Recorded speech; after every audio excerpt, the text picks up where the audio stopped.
বিসমিল্লাহির রহমানির রহিম। দ্বাদশ শ্রেণীর ছাত্রছাত্রীদেরকে ভূগোল ও পরিবেশ বিভাগের আজকের এই মানবীয় ভূগোলের ক্লাসের স্বাগতম। তো ইতিপূর্বে আমরা আহ, ভূগোল দ্বিতীয় পত্রের অর্থাৎ মানবীয় ভূগোলের সবগুলো অধ্যায় নিয়ে আলোচনা করেছি এবং প্রত্যেক অধ্যায়ের সম্ভাব্য প্রশ্ন কিভাবে হতে পারে, তার উত্তরগুলো কেমন হতে পারে, তো সেই বিষয়গুলো নিয়ে আমরা আলোচনা করেছি। তো তারপরেও আবার আমরা নতুন করে আবার প্রত্যেকটা অধ্যায় ভিত্তিক গুরুত্বপূর্ণ যে অংশগুলো আসে সেই অংশগুলো নিয়ে আবার আলোচনা করব। তো এ কারণে হয়তো এমন হতে পারে যে অনেক কথা যেগুলো আগের ক্লাসে ছিল সেই কথাগুলো এই ক্লাসে থাকবে না। আবার এরকমও হতে পারে যে আগের ক্লাসে ছিল না, এখন অনেক কথা নতুনভাবে এসছে। তো এরকম হতে পারে। তো এই কারণেই ভালো হবে যদি তোমরা আগের ক্লাসগুলো একটু পেছনে গিয়ে অবশ্যই ফেসবুক পেজ থেকে আগের ক্লাসগুলো দেখে নিতে পারবে। তো সেই ক্লাসগুলো যদি দেখে নাও এবং আজকের যে ক্লাস হচ্ছে বা এখন যে ক্লাসগুলো হবে, তো সেই ক্লাসগুলো যদি তার সাথে অ্যাড করে নাও তাহলে আমরা মনে করছি যে তো এটা তোমাদেরকে আরো আহ, ভালোভাবে সহায়তা করবে। তো যাই হোক, আজকে আমরা আবার প্রথম অধ্যায় থেকে শুরু করছি।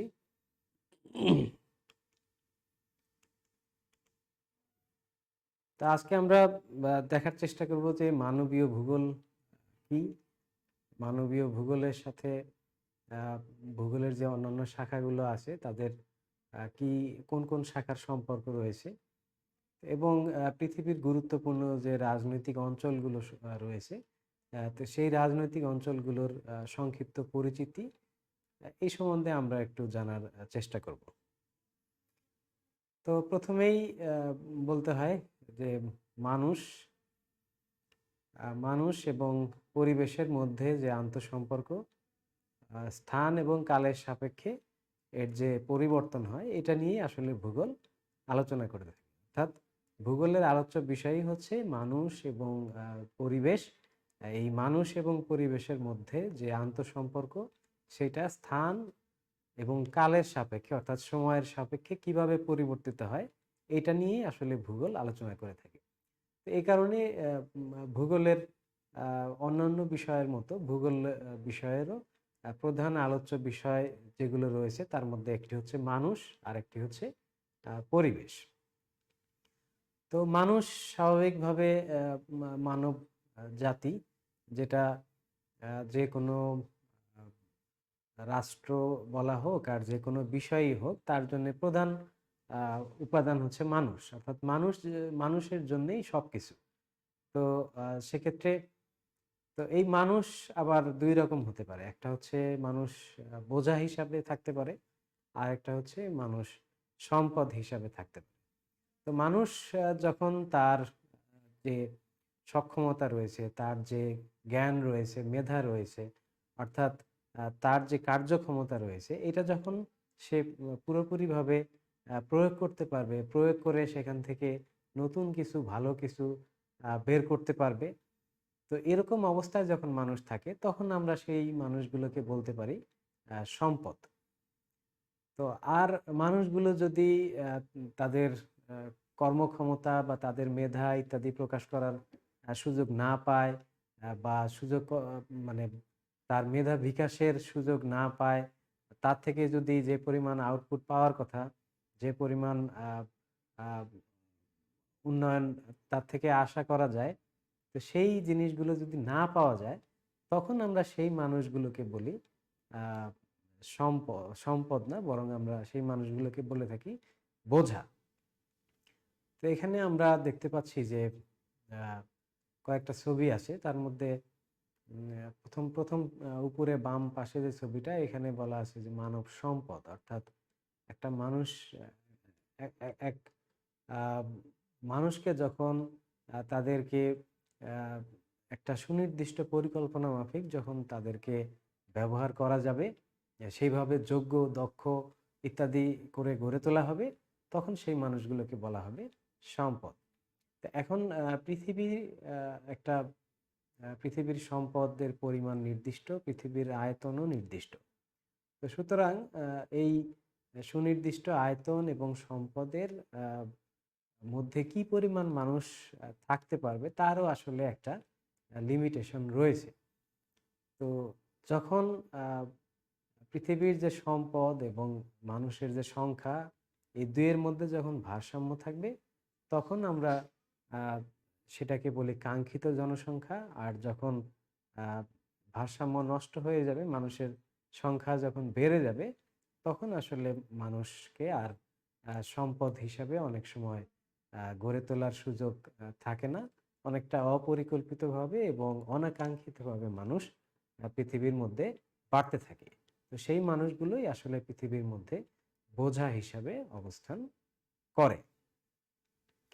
তো আমরা উপরে একটা ডান পাশে যে ছবিটা দেখতে পাচ্ছি, তো সেই ছবিতে আমরা দেখতে পাচ্ছি যে 1000 সাল পর্যন্ত তো পৃথিবীর জনসংখ্যা ছিল 100 কোটিরও কম। এবং পরবর্তীতে 1975 সালে আমরা দেখতে পাচ্ছি যে জনসংখ্যা ছিল 400 কোটির নিচে। সেখানে 1999 সাল, অর্থাৎ মাত্র 24 বছর পরেই পৃথিবীর জনসংখ্যা হয়েছে 600 কোটি, 600 কোটি। তো এবং বর্তমানে হচ্ছে 2020 সাল। বর্তমানে পৃথিবীর জনসংখ্যা প্রায় 800 কোটি পার হয়ে গেছে। তো অর্থাৎ বর্তমানে যেটা হচ্ছে যে প্রতি বছর প্রায় সমগ্র পৃথিবীতে 10 কোটি মানুষ, 10 থেকে 12 কোটি মানুষ পৃথিবীতে নতুন যোগ হচ্ছে। তো পৃথিবীর সম্পদের পরিমাণ আমরা আগেই বলেছি যে সম্পদের পরিমাণ নির্দিষ্ট, এবং কিছু কিছু সম্পদ রয়েছে যেগুলো নবায়নযোগ্য নয়। অর্থাৎ যে সম্পদগুলো একবার ব্যবহার করলে সেগুলোর উপযোগিতা শেষ হয়ে যায়, সেগুলোকে আর নতুনভাবে ব্যবহার করা যায় না। সেই সম্পদগুলো আস্তে আস্তে কমে এসেছে, অথবা তার উপরে অস্বাভাবিকভাবে প্রতিনিয়ত চাপ বৃদ্ধি পাচ্ছে। এখন প্রশ্ন হলো যে যেহেতু মানুষের জন্যই সবকিছু, তো সেক্ষেত্রে এই মানুষকে তো পরিবেশের মধ্যে থাকতে হবে, কারণ মানুষের থাকার জন্য আর দ্বিতীয় কোনো জায়গা নেই। মানুষ পরিবেশের মধ্যে বসবাস করবে এবং পরিবেশ থেকেই তার যত প্রয়োজনীয় উপকরণ রয়েছে সব কিছু সে পরিবেশ থেকে সংগ্রহ করবে। তো অন্যদিকে এগুলো যখন করতে যাবে, তখন যেটা হবে যে আহ, মানুষ আর পরিবেশের মধ্যে যে ভারসাম্য, সেই ভারসাম্যটা নষ্ট হয়ে যাবে, অর্থাৎ পরিবেশ নষ্ট হয়ে যাবে। তো পরিবেশ যদি আবার নষ্ট হয়ে যায়, তখন মানুষ মানুষের বসবাসের যে জায়গাটা, সেই জায়গাটাই নষ্ট হয়ে যাবে।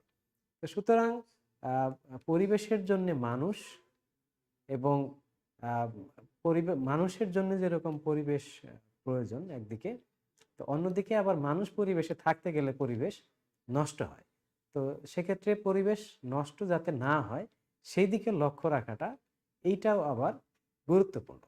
তো এই কারণেই আসলে মানব ভূগোল, আহ, এর কারণ হচ্ছে যে পৃথিবীর মধ্যে যে সম্পদ রয়েছে, সেই সম্পদ কে ব্যবহার করে মানুষ তার একটা সাংস্কৃতিক পরিবেশ, নতুন একটা পরিবেশ তৈরি করেছে, যেটা প্রাকৃতিক পরিবেশ নয়। অর্থাৎ মানুষ তার নিজেদের প্রয়োজনে একটা নতুন একটা পরিবেশ তৈরি করেছে। তো সেই পরিবেশের সাথে প্রাকৃতিক পরিবেশের ভারসাম্য কিভাবে রক্ষা করে চলা যায়, তো সেই জন্যেই আসলে মানব ভূগোল।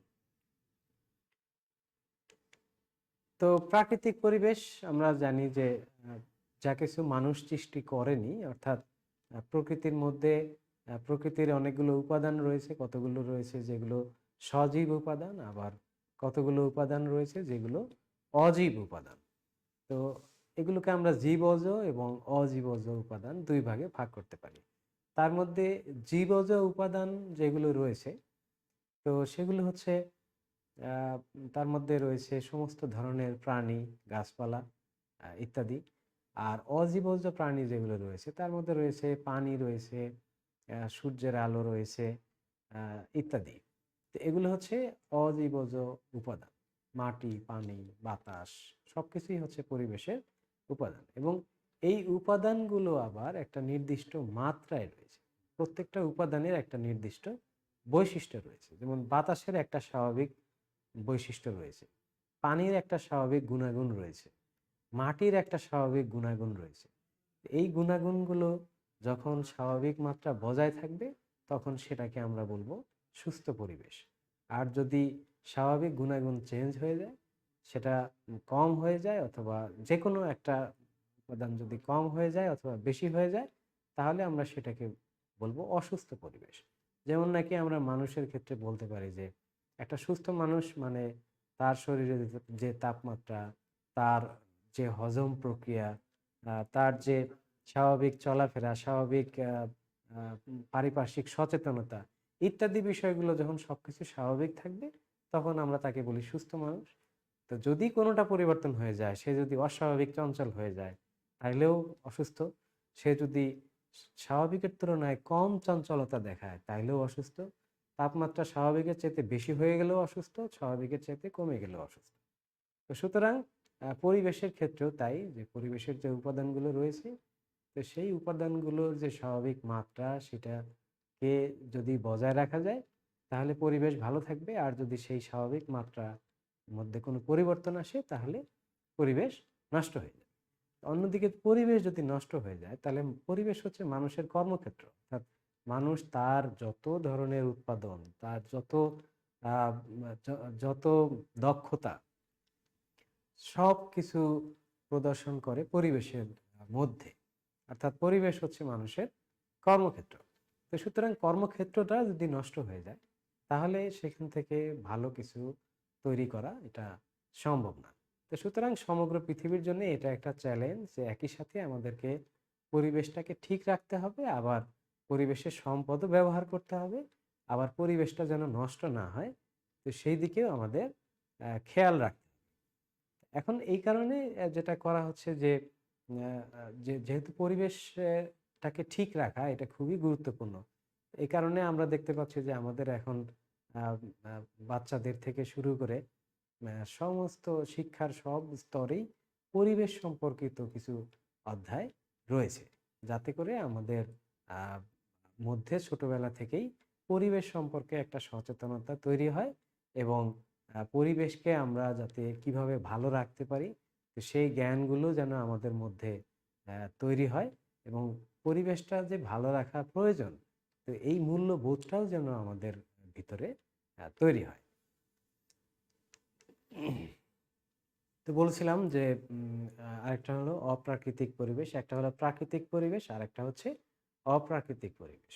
অপ্রাকৃতিক পরিবেশ বলতে আহ, প্রকৃতির মধ্যে যা কিছু কখনো ছিল না, তো সেই জিনিসগুলো মানুষ নতুনভাবে নিয়ে আসতেছে। তো পরিবেশের মধ্যে কখনো বিল্ডিং ছিল না, তো মানুষ বিল্ডিং তৈরি করেছে। গাড়ি ছিল না, মানুষ গাড়ি তৈরি করেছে। মিল ফ্যাক্টরি ছিল না, সেগুলো মানুষ তৈরি করেছে। ধর্ম তৈরি হয়েছে, বিভিন্ন ভাষা তৈরি হয়েছে, তো ইত্যাদি সব কিছুর মাধ্যমে একটা সাংস্কৃতিক পরিবেশ মানুষ তৈরি করেছে। তো মূলত মানব ভূগোলে এই এই সাংস্কৃতিক পরিবেশ সম্বন্ধেই আলোচনা করা হয়। এখানে প্রাকৃতিক আহ, যে বিষয়গুলো রয়েছে সেই বিষয়গুলো নিয়ে এখানে আলোচনা করা হয় না। তো সেটা প্রথম অধ্যায়, প্রথম ভূগোলের প্রথম পত্রে ছিল প্রাকৃতিক ভূগোল। সেখানে এই সম্বন্ধে ধারণা দেয়া হয়েছে একাদশ শ্রেণীতে। এখন দ্বাদশ শ্রেণীতে অপ্রাকৃতিক যে পরিবেশ রয়েছে বা সাংস্কৃতিক যে পরিবেশ রয়েছে, তো সেই বিষয়গুলো নিয়ে দ্বিতীয় পত্রে আলোচনা করা হয়েছে। তো মানব ভূগোল কি? মানব ভূগোলের যে শাখায় আহ, মানব জাতির অর্থনৈতিক ও মানবীয় কর্মকাণ্ড ইত্যাদি নিয়ে আলোচনা করা হয়, তো সেটাই হচ্ছে মানব ভূগোল। অর্থাৎ মানুষ চলতে গেলে তার অর্থনৈতিক কর্মকাণ্ড করতে হয়, কৃষি, শিল্প, ব্যবসা বাণিজ্য ইত্যাদি করতে হয়। তো এর প্রেক্ষিতে পৃথিবীর বিভিন্ন জায়গায় বিভিন্ন ধরনের সাংস্কৃতিক পরিবেশ তৈরি হয়। তো এগুলোর সাথে পরিবেশ কিভাবে সম্পর্কিত, এবং এর সাথে উন্নয়ন কিভাবে সম্পর্কিত, এই সমস্ত উন্নয়নের ফলে সেটা পরিবেশের উপরে কি ধরনের প্রভাব ফেলছে, মানুষের খাদ্যাভ্যাস, মানুষের সংস্কৃতি ইত্যাদির উপরে কি ধরনের প্রভাব ফেলছে, তো এই বিষয়গুলোই আসলে মানব ভূগোলে আলোচনা করা হয়ে থাকে। তো মানুষ ও পরিবেশের মধ্যে সম্পর্ক, তো এটা খুবই গুরুত্বপূর্ণ যে মানুষ আর পরিবেশের মধ্যে সম্পর্ক এটা কেমন। তো আহ, মানুষ তার জন্ম লগ্ন থেকেই পরিবেশের মধ্যে বড় হয়ে আসছে এবং পরিবেশের সম্পদকে ব্যবহার করে তার যে প্রয়োজন, সেই প্রয়োজনগুলোকে পূরণ করছে এবং প্রয়োজন পূরণ করার পাশাপাশি পরিবেশকে নষ্ট করছে। তো সেক্ষেত্রে মানুষ আহ, প্রকৃতির অংশ হয়ে যদি চলে, তো তাহলে পরিবেশের ক্ষয়ক্ষতির পরিমাণটা কম হবে। যেমন আমরা দেখি যে যদি একটা বনের মধ্যে আহ, হাতি বসবাস করে এবং হাতি যদি গাছপালা ভাঙে, তো সেক্ষেত্রে তো এই গাছপালা ভাঙাটা এটা বনের জন্য ভালো। কেন ভালো? কারণ হচ্ছে যদি গাছপালা ভাঙা হয় তাহলে এই ভাঙা গাছগুলো একসময় পচে যাবে। তো পচে যাওয়ার ফলে এখানে অনেক বন্য কীট পতঙ্গ যেগুলো আছে, এটা হবে তাদের বাসস্থান, এটা হবে তাদের খাবার। তো এখানে তারা বসবাস করবে, বংশবৃদ্ধি করবে এবং এখানে এগুলো বংশ বৃদ্ধি করে বড় হওয়ার ফলে এদের উপরে নির্ভরশীল আবার অন্যান্য প্রাণী যারা আছে তাদের মধ্যে একটা খাদ্য শৃঙ্খল ইত্যাদি তৈরি হবে। কিন্তু মানুষ যদি গাছ ভাঙে, তো সেটা আবার পরিবেশের জন্য ক্ষতিকর। তো কেন ক্ষতিকর? তো এর কারণ হচ্ছে যে মানুষ প্রকৃতিকে পরিবর্তন করে ফেলে আর অন্যান্য প্রাণী যারা আছে তারা পরিবেশের অংশ হয়ে চলে, অর্থাৎ নিজেদেরকে পরিবেশের একটা অংশ হয়ে তারপরে চলে।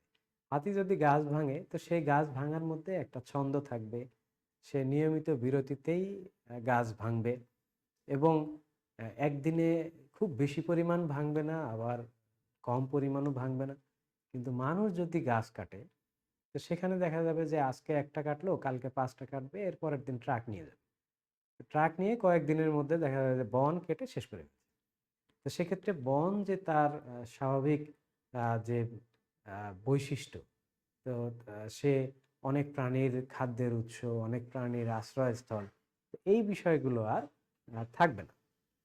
তো সুতরাং মানুষের প্রকৃতির মধ্যে মানুষের যে কর্মকাণ্ড আর অন্যান্য প্রাণীর যে কর্মকাণ্ড এর মধ্যে পার্থক্য রয়েছে। তো মানুষের কর্মকাণ্ডের ফলে অধিকাংশ ক্ষেত্রে পরিবেশ ক্ষতিগ্রস্ত হয়, কিন্তু অন্যান্য প্রাণী যারা আছে তাদের কর্মকাণ্ডের ফলে পরিবেশের তেমন কোনো ক্ষতি হয় না, বা সাময়িকভাবে যদি একদিক দিয়ে ক্ষতি হয় তো সেটা অন্য দিক দিয়ে আবার পুষিয়ে যায়। তো পৃথিবীর মধ্যে মানুষ আর পরিবেশের সম্পর্ক কেমন, তো এটা নিয়ে মোটামুটি দুই ধরনের মতবাদ প্রচলিত আছে। তো একটা হলো যে আরো অনেক আগে, অর্থাৎ খ্রিস্টপূর্বাব্দগুলোতে ওই সময়ের যারা জ্ঞানী ব্যক্তি যারা ছিলেন, তো তাদের একটা মতবাদ ছিল নিমিত্তবাদ। অর্থাৎ সেই সময় যেটা ছিল যে মানুষের সামর্থ্য ছিল কম, মানুষ পরিবেশকে নিয়ন্ত্রণ করার যে ক্ষমতা সেটা সেই সময় মানুষের কম ছিল। তো মানুষ প্রকৃতির উপরে অনেকটা নির্ভরশীল ছিল। তো এই কারণে অর্থাৎ বলা হচ্ছে যে নিমিত্তবাদের যে মূল কথা সেটা হচ্ছে যে মানুষ হচ্ছে পরিবেশের হাতের খেলনা, অর্থাৎ পরিবেশ মানুষকে যেভাবে চালাবে মানুষ সেভাবেই চলতে বাধ্য। তো এখানে মানুষের তেমন কোনো কিছু করার নেই। তো এর উদাহরণ হচ্ছে যে যেমন আমরা দেখি যে মরুভূমিতে জনসংখ্যা খুব একটা বসবাস করে না, অন্যদিকে আবার প্লাবন সমভূমিগুলোতে প্রচুর পরিমাণে মানুষ বসবাস করে। তো এর কারণ হচ্ছে যে মরুভূমিতে প্রকৃতি মানুষকে বাধ্য করেছে যে সেখানে না থাকতে, সেখানে পানি নেই, সেখানে ফসল হয় না, তো ইত্যাদি কারণে মানুষ সেখানে বসবাস করতে পারে না।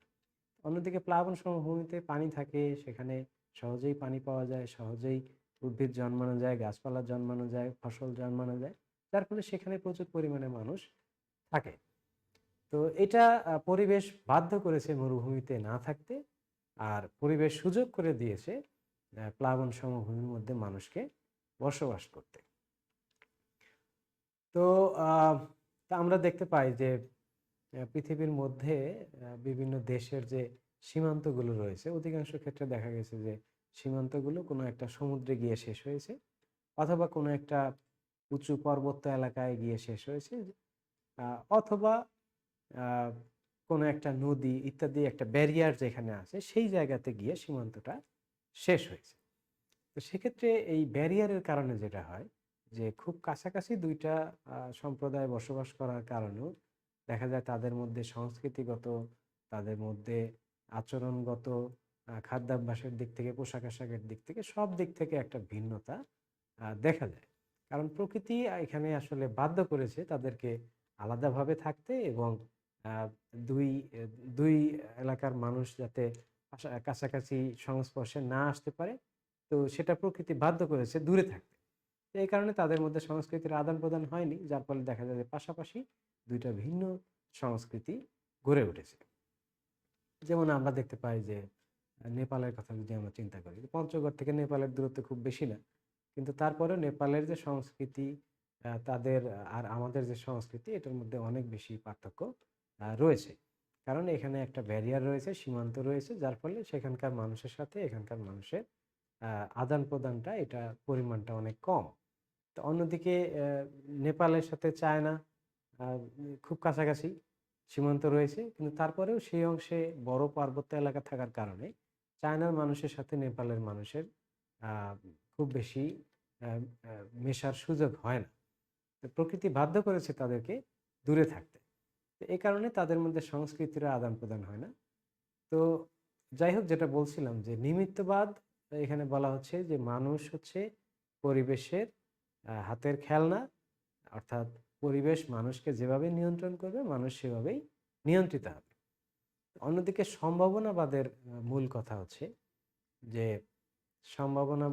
কথা হচ্ছে যে পরিবেশ, আহ, মানুষ মানুষ পরিবেশের হাতের খেলনা, এই কথা তারা মানতে নারাজ। কারণ মানুষের সক্ষমতা বেড়েছে, অনেক জায়গাতেই মানুষ পরিবর্তন করতে সক্ষম হয়েছে। মরুভূমির মধ্যেও মানুষ ফসল ফলাতে সক্ষম হয়েছে। যেখানে বড় নদী ছিল, তো প্রকৃতি এখানে চায়নি যে নদীর এই পারের মানুষ আর ওই পারের মানুষ কাছাকাছি আসুক, কিন্তু মানুষ নদীর মধ্য দিয়ে ব্রিজ দিয়েছে। ব্রিজ দিয়ে এপারের মানুষ ওপারে চলে গেছে এবং আদান প্রদান সহজ হয়েছে। ইত্যাদি অনেক ক্ষেত্রে দেখা যায় যে মানুষ পরিবেশকে কিছু কিছু ক্ষেত্রে নিয়ন্ত্রণ করেছে। তো সুতরাং তারা সরাসরি এই কথা বলেনি যে পরিবেশই বরং মানুষের হাতের খেলনা, মানুষ যেভাবে ইচ্ছা পরিবেশকে চালায়, এই কথা তারা বলেনি। তারা বলেছে যে প্রকৃতি মানুষের কাছে অনেকগুলো সম্ভাবনাকে তুলে ধরে, তারপর মানুষ তার সংস্কৃতি অনুযায়ী কোনো একটাকে বেছে নেয়। যেমন আমরা উদাহরণ হিসেবে বলতে পারি যে একটা নদীর পাড়ের মানুষ চাইলে সে মৎস্যজীবী হতে পারে, চাইলে সে কৃষিজীবীও হতে পারে। তো নদীর পাড়ে বসবাসকারী একটা পরিবারের একটা সন্তান, সে কৃষক হবে নাকি জেলে হবে, এটা নির্ভর করবে সে কোন পরিবেশে বড় হয়েছে। সে যদি জেলে সম্প্রদায়ের মধ্যে বড় হয়ে থাকে, তাহলে খুব বেশি সম্ভাবনা যে সে বড় হয়ে সেও নিজেকে জেলে সম্প্রদায়ের অন্তর্ভুক্ত করবে। আর যদি সে কৃষক পরিবারের মধ্যে বড় হয়ে থাকে অথবা তার আশেপাশের লোকজন যদি কৃষিকাজ করে, তাহলে সেও বড় হয়ে কৃষিকাজে আত্মনিয়োগ করবে। তো সুতরাং প্রকৃতি এখানে তাকে দুটো অপশনই দিয়েছে যে সে চাইলে জেলেও হতে পারে, চাইলে কৃষকও হতে পারে, অথবা চাইলে সে ব্যবসা বাণিজ্য ইত্যাদিও করতে পারে। এখন সে কোনটা করবে সেটা নির্ভর করবে যে তার সংস্কৃতির উপরে, সে কোন সংস্কৃতিতে বড় হয়েছে, তো সেই অনুযায়ী সে তার পেশাকে বেছে নেবে। তো এটা হচ্ছে সম্ভাবনাবাদের মূল কথা। অর্থাৎ আবারও বলি যে সম্ভাবনাবাদ হচ্ছে যে প্রকৃতি মানুষকে কতগুলো সম্ভাবনা তুলে ধরে এবং তার মধ্যে থেকে যেটা আহ, মানুষের জন্য তার যে সংস্কৃতিতে সে বড় হয়েছে সেখান থেকে সেই সংস্কৃতি অনুযায়ী সে কোনো একটা অপশনকে বেছে নেয়। তো এটা হচ্ছে সম্ভাবনাবাদের মূল কথা। তো মানুষ আর পরিবেশের মধ্যে যে সম্পর্ক, তো এটাকে এখন পর্যন্ত এই দুই ভাবে মোটামুটি ব্যাখ্যা করা যায়। আরেকটা হচ্ছে প্রাকৃতিক পরিবেশ, এর মধ্যে কি কি রয়েছে? ভূপ্রকৃতি রয়েছে, জলবায়ু রয়েছে, প্রাকৃতিক উদ্ভিদ রয়েছে, মৃত্তিকা রয়েছে, খনিজ সম্পদ রয়েছে ইত্যাদি। তো এই আহ, বিষয়গুলো প্রত্যেকটাই প্রাকৃতিক। তো এটার কোনোটাই মানুষ সৃষ্টি করেনি। ভূপ্রকৃতি মানুষ সৃষ্টি করেনি, জলবায়ু, উদ্ভিদ, মৃত্তিকা, খনিজ সম্পদ কোনোটাই মানুষ সৃষ্টি করেনি। সবগুলোই মানুষ তার নিজের প্রয়োজনে ব্যবহার করে থাকে।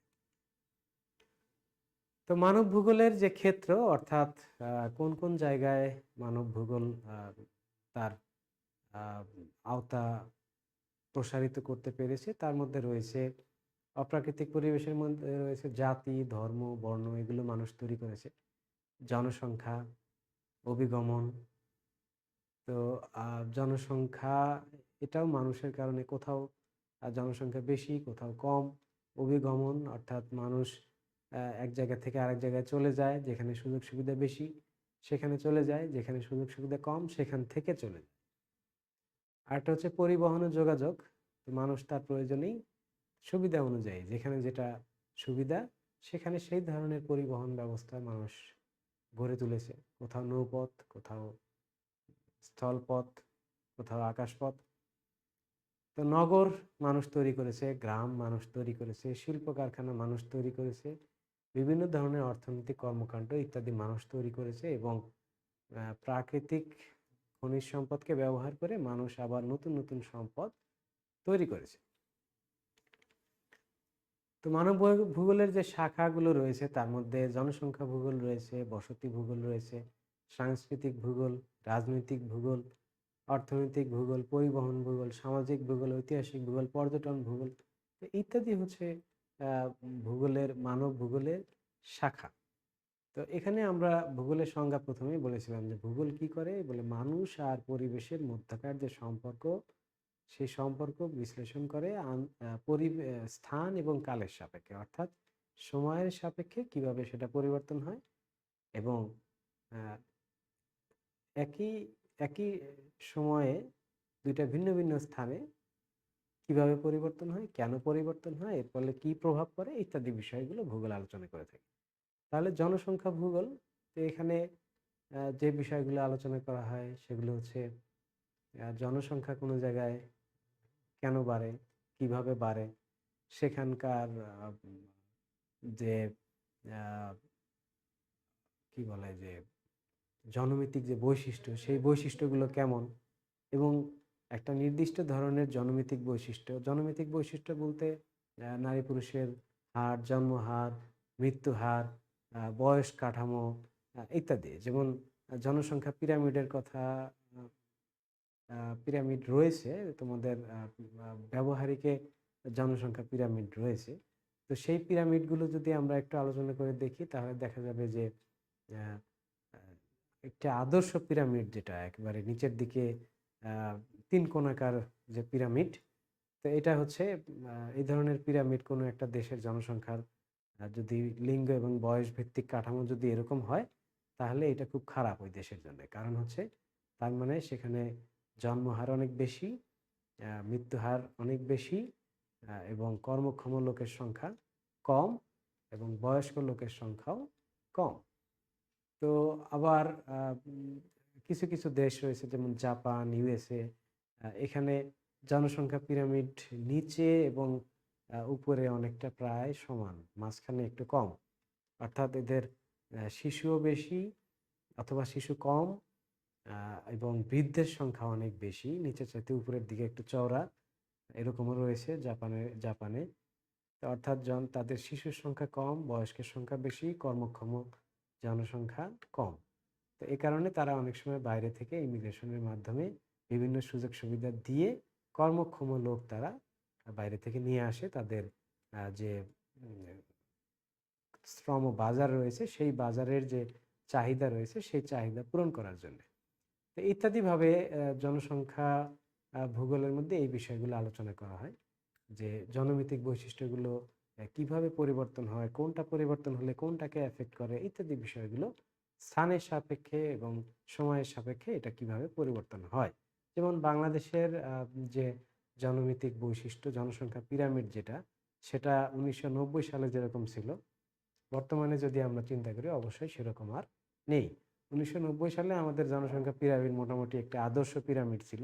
তা আদর্শ পিরামিড কোনো দেশের জন্য আসলে ভালো নয়। বর্তমানে আমাদের যেটা রয়েছে যে নিচের দিকে অর্থাৎ শিশুর সংখ্যাও কম, মাঝখানে কর্মক্ষম জনসংখ্যা বেশি, উপরের দিকে বয়স্কের সংখ্যাও কম। তো এটা হচ্ছে একটা দেশের জন্য সবচাইতে ভালো এবং সেই অবস্থাটা বাংলাদেশে বর্তমানে বিরাজ করছে এবং আগামী ২০-৩০ বছর এই অবস্থাটা থাকবে। তারপরে আবার একসময় উপরের দিকে জনসংখ্যা বেড়ে যাবে, অর্থাৎ বয়স্ক জনসংখ্যার পরিমাণ বেড়ে যাবে, শিশুর সংখ্যা কমে যাবে এবং কর্মক্ষম জনসংখ্যা কমে যাবে। তো সুতরাং তো এইটাকে আবার প্রপারলি কিভাবে ইউটিলাইজ করা যাবে এবং কোনো একটা দেশের উন্নয়ন ত্বরান্বিত করার জন্য এই সময়টাকে কাজে লাগানো এটা খুব জরুরি। এটা যারা কাজে লাগাতে পেরেছে তাদের অর্থনৈতিক উন্নতি অনেক ত্বরান্বিত হয়েছে, আর যারা কাজে লাগাতে পারেনি তারা সেভাবে কাঙ্ক্ষিত লক্ষ্যমাত্রায় পৌঁছতে পারেনি। তো একইভাবে বসতি ভূগোলের মধ্যে দেখা যায় যে বিভিন্ন ধরনের বসতি মানুষ তৈরি করে। তার প্রাকৃতিক সম্পদ, পারিপার্শ্বিকতা ইত্যাদির উপরে ভিত্তি করে বিভিন্ন দেশে বিভিন্ন ধরনের বসতি দেখা যায়। এর কারণ হচ্ছে আসলে স্থানীয় কি উপকরণ রয়েছে এবং সেখানকার অবস্থা কেমন, তো ইত্যাদি বিষয়গুলো রয়েছে। যেমন ভারতের ভূপালে সেখানে যে বাড়িঘরগুলো নির্মাণ করা হয় সেখানে কোনো জানালাই রাখা হয় না। তো এর কারণ হচ্ছে ওখানে জানালা রাখলে যে বাতাস আসে সেই বাতাসটা ঘরের ভিতরের তাপমাত্রার চাইতে আরো বেশি গরম থাকে। এই কারণে তারা বাইরে থেকে চায় না যে বাইরে থেকে বাতাস ঘরের মধ্যে প্রবেশ করুক, কারণ সেটা তাপমাত্রাকে আরো বাড়িয়ে দেয়। এ কারণে তারা সেভাবে জানালা রাখে না। তো অন্যদিকে আবার বাংলাদেশে যখন বাড়ি করা হয় তো তখন দক্ষিণ পাশটা খোলা রাখা হয়, দক্ষিণে জানালা রাখা হয় এবং দক্ষিণ পাশের যে ঘরগুলো সেগুলো অনেক বেশি কমফোর্টেবল হয়। কারণ হচ্ছে যে আমাদের দেশে মৌসুমী বায়ু গ্রীষ্মকালে দক্ষিণ দিক থেকে আসে এবং এটা সমুদ্র হয়ে আসে, যার ফলে এখানকার এই বাতাসের যে তাপমাত্রা সেটা ঘরের মধ্যে যে টেম্পারেচার থাকে তার চাইতে কম থাকে। এই কারণে এই বাতাসটা আরামদায়ক হয়। তো যার ফলে আমাদের দেশের বাড়ির ধরন এবং অন্য আরেকটা দেশের বাড়ির ধরন দুটো একরকম হয় না। তো আবার আমাদের দেশে বিল্ডিং গুলো করা হয় যেভাবে ছাদ করা হয়, তো ইউরোপিয়ান দেশগুলোতে সেরকম ছাদ দেখা যায় না। কারণ এরকম ফ্ল্যাট ছাদ যদি, সমতল ছাদ যদি ইউরোপে দেয়া হয় তাহলে সেখানে যে পরিমাণ তুষার জমে সেই তুষারের কারণে বিল্ডিং ক্ষতিগ্রস্ত হওয়ার সম্ভাবনা থাকবে। তো সে কারণে তারা ঘরের ছাদগুলোকে আমাদের টিনের চালের মতো করে অনেকটা তারা ব্যবহার করে থাকে যাতে তুষারটা নিচে পড়তে পারে। তো ইত্যাদি কারণে দেখা যায় যে স্থানের সাপেক্ষে, সময়ের সাপেক্ষে মানুষের বসতির ধরন আস্তে আস্তে পরিবর্তন হয়ে যায়। তো বর্তমানে ইটের বাড়ির সংখ্যা বেশি। তো আমরা আরো ২০ বছর আগের কথা চিন্তা করলে তখন টিনের বাড়ির সংখ্যা বেশি ছিল। তারও আগের কথা চিন্তা করলে সনের বাড়ির সংখ্যা বেশি ছিল। একই বাংলাদেশে একই স্থান রয়েছে, কিন্তু সময়ের সাপেক্ষে আস্তে আস্তে বসতবাড়ির ধরনগুলো পরিবর্তন হয়ে যাচ্ছে। তো এই জিনিসগুলোই ভূগোলে আলোচনা করা হয়ে থাকে। তারপর সাংস্কৃতিক ভূগোল। সাংস্কৃতিক ভূগোলের মধ্যে মানুষের সংস্কৃতি কিভাবে পরিবর্তন হয়, এর সাথে উন্নয়ন কিভাবে সম্পর্কিত, উন্নয়নের সাথে সাথে সংস্কৃতি কিভাবে পরিবর্তিত হয়, তো ইত্যাদি বিষয়গুলো এখানে আলোচনা করা হয়ে থাকে। তো একইভাবে রাজনৈতিক ভূগোল, রাজনৈতিক প্রেক্ষাপট, অর্থনৈতিক কর্মকাণ্ড ইত্যাদি প্রত্যেকটা বিষয়ে আলাদা আলাদাভাবে আলোচনা করা হয়ে থাকে। তো মানব ভূগোল কেন পড়ব? মানুষ ও তার পারিপার্শ্বিক অবস্থা সম্বন্ধে জানার জন্যে সম্পদের ব্যবহার, তার ভবিষ্যৎ উন্নয়ন ইত্যাদি সম্পর্কে জানা, আঞ্চলিক ও আন্তর্জাতিক উৎপাদন সম্পর্কে জানা, কৃষির উৎপাদন ও বন্টন, কোন দেশে কেমন উৎপাদন হয়, কোথায় কোন ফসল উৎপাদন হয়, ইত্যাদি বিষয়গুলো জানা, কে আমদানি বেশি করে, কে রপ্তানি বেশি করে, কেন আমদানি বেশি করে, কেন রপ্তানি বেশি করে, কোন দেশের মানুষ কি খায়, অর্থাৎ যে দেশে যেটা বেশি উৎপাদন হবে সেই দেশের মানুষ সেটা খাবে, এটাই স্বাভাবিক। শিল্প কারখানার উৎপাদন কেমন, কোথায় শিল্প কারখানা বেশি, কেন বেশি, তার ফলে তাদের অর্থনীতির উপরে কি প্রভাব পড়ছে, সেটা সেটা মানুষের সাংস্কৃতিক পরিবেশের উপরে কি প্রভাব ফেলেছে ইত্যাদি বিষয়গুলো মানব ভূগোল পড়লে জানা যায়। পরিবহন ও যোগাযোগ ব্যবস্থা, কোথায় কি ধরনের যোগাযোগ ব্যবস্থা রয়েছে, কেন ওই ধরনের যোগাযোগ ব্যবস্থা গড়ে উঠলো, এই ধরনের যোগাযোগ ব্যবস্থা ওই এলাকার মানুষের উপরে কি প্রভাব ফেললো, ওই এলাকার পরিবেশের উপরে কি প্রভাব ফেললো ইত্যাদি বিষয়গুলো মানব ভূগোলের মাধ্যমে জানা যায়। কোনো একটা দেশের সার্বিক উন্নয়ন এটা সম্পর্কেও একটা ধারণা পাওয়া যায়। এবং মানব সম্পদ, কোন দেশ তাদের মানুষকে মানব সম্পদে পরিণত করতে পেরেছে, কেন পেরেছে, এর পিছনে কি কারণ, অন্য দেশ পারছে না, কেন পারছে না ইত্যাদি বিষয়গুলো মানব ভূগোল থেকে জানা যায়। তো সমগ্র পৃথিবীকে কতগুলো মহাদেশে ভাগ করা হয়। তার মধ্যে এশিয়া, উত্তর আমেরিকা, দক্ষিণ আমেরিকা, আফ্রিকা, ইউরোপ, অস্ট্রেলিয়া। তো ইতিপূর্বে এই সবগুলো মহাদেশ সম্বন্ধে আ আলোচনা হয়েছে এবং এখানে দেখা যাচ্ছে যে এশিয়ার আয়তন সবচাইতে বেশি এবং জনসংখ্যার দিক থেকেও এশিয়াতে মোটামুটি সমগ্র পৃথিবীর প্রায় অর্ধেক মানুষ এশিয়াতে বসবাস করে। সেই তুলনায় আবার জনসংখ্যা মানে আয়তন জনসংখ্যার তুলনায় আয়তন কম, অর্থাৎ জনসংখ্যার ঘনত্ব এশিয়াতে সবচাইতে বেশি। উত্তর আমেরিকাতে দেখতে পাচ্ছি আমরা মাত্র 14 জন, দক্ষিণ আমেরিকাতে 34 জন, আফ্রিকাতে 36 জন, ইউরোপে 75 জন, অস্ট্রেলিয়াতে 5 জন। তো এটা হচ্ছে মোটামুটি একটা মহাদেশ ভিত্তিক বন্টন। এখানে আমরা মহাদেশগুলোর একটা ম্যাপ দেখতে পাচ্ছি। তো এশিয়ার কিছু বৈশিষ্ট্য রয়েছে যেটা অন্য জায়গায় নেই, আবার ইউরোপের কিছু বৈশিষ্ট্য রয়েছে যেটা উত্তর আমেরিকার সাথে অনেক মিল রয়েছে। কারণ উত্তর আমেরিকা, দক্ষিণ আমেরিকার যে মানুষগুলো এগুলো অধিকাংশই ইউরোপ থেকে গিয়েছে, যার ফলে ইউরোপিয়ান সংস্কৃতি তারা নিয়ে গিয়েছে। সেটা ওখানে যাওয়ার পরে হয়তো কিছু পরিবর্তন হয়েছে, কিন্তু আহ, অনেকটা ইউরোপিয়ান সংস্কৃতি সেখানে লক্ষ্য করা যায়। অন্যদিকে আফ্রিকার বৈশিষ্ট্য আবার আলাদা। সেখানকার মানুষের বর্ণ, সেখানকার মানুষের খাদ্যাভ্যাস সবকিছু অন্য মহাদেশ থেকে একটু আলাদা। অস্ট্রেলিয়া, নিউজিল্যান্ড এরা যেহেতু ইউরোপ থেকে গিয়েছে, এই কারণে এখানে ইউরোপিয়ান সংস্কৃতির একটা প্রাধান্য রয়েছে। এশিয়াতে নিজস্ব সংস্কৃতি রয়েছে এবং এশিয়া যেহেতু আবার অনেক বড় একটা অঞ্চল, তো এশিয়ার মধ্যেও আবার বিভিন্ন জায়গাতে সংস্কৃতির কিছুটা পার্থক্য রয়েছে। তো পৃথিবীর মানচিত্র আমরা সাধারণত যেটা দেখে থাকি খোলা চোখে, সেটা পৃথিবীর প্রকৃত অবস্থাকে নির্দেশ করে না। কারণ পৃথিবী, আমরা সমতল যে মানচিত্র দেখি, তো পৃথিবী আসলে বাস্তবে ওরকম নয়। বাস্তবে পৃথিবী একটা গোলকের মতো, অর্থাৎ মাঝখানে বেশি প্রশস্ত এবং উত্তর দক্ষিণে চাপা। তো এই কারণে সমতল কাগজে যখন আমরা মানচিত্র দেখি, তখন কানাডা বা রাশিয়াকে আমরা যত বড় দেখি, বাস্তবে আসলে তারা বড় অবশ্যই, কিন্তু অত বড় নয় যত বড় আমরা এই সমতল মানচিত্রে দেখে থাকি। তো মহাকাশ থেকে পৃথিবী যদি আমরা দেখি, তাহলে এরকম একটা ছবি দেখতে পাওয়া যায়। তো এখানে যেগুলো ধূসর রঙের রয়েছে, উজ্জ্বল রঙের, এগুলো হচ্ছে আসলে মরুভূমি। তো সুতরাং আমরা দেখতে পাচ্ছি যে সমগ্র পৃথিবীর প্রায় 1/3 হচ্ছে মরুভূমি। তো এটা নিঃসন্দেহে অনেক বড় একটা অঞ্চল।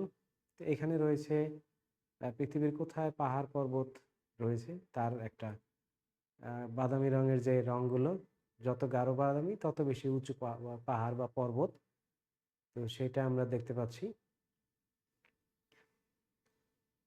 তো পৃথিবীর পার্বত্য অঞ্চলগুলোর সাথে আবার খনিজ সম্পদের একটা সম্পর্ক রয়েছে।